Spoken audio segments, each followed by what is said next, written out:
Look, there are millions of people that are contributing to the fact that we have food, products, cars, clothing, computers, technology, smartphones, cell phones, all of the things that we take for granted in this interconnected, technologically advanced global economy that we have today.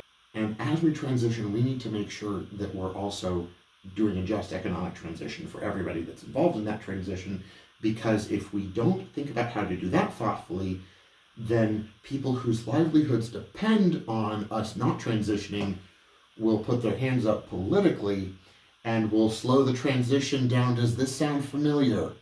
So the more that we're being thoughtful about taking care of everybody as we're doing this transition, the easier it's going to be for us to break out of the current set of systems that we have. Now, I mentioned the race.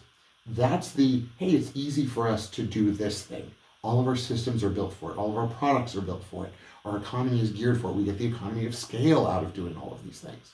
What we have to do is we have to find a way to transition all of those systems towards more sustainable systems, build those economies of scale before we hit those brick walls. Because if we don't build and support and scale those, even though they look really expensive now, that's just because we haven't had a century of time to refine and optimize and build generations of companies that have learned how to improve on that. But from a fundamental standpoint, here's what gets me really excited. Once we get to a point where we have optimized those sustainable technologies, imagine being able to buy a quality car for $10,000, something that would cost about $40,000 to $50,000 today. Imagine you could get it for $10,000 and your fuel was free. Oh, and fun fact, it would also last 30 years, not 10. The value proposition there,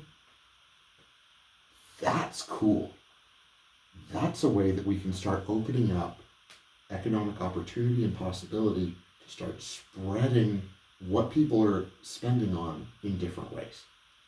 We're going to have to be really thoughtful and really careful, because once again, we don't want to cut people out of the equation, about how we can harness those pieces of economic opportunity to make life better for all of us.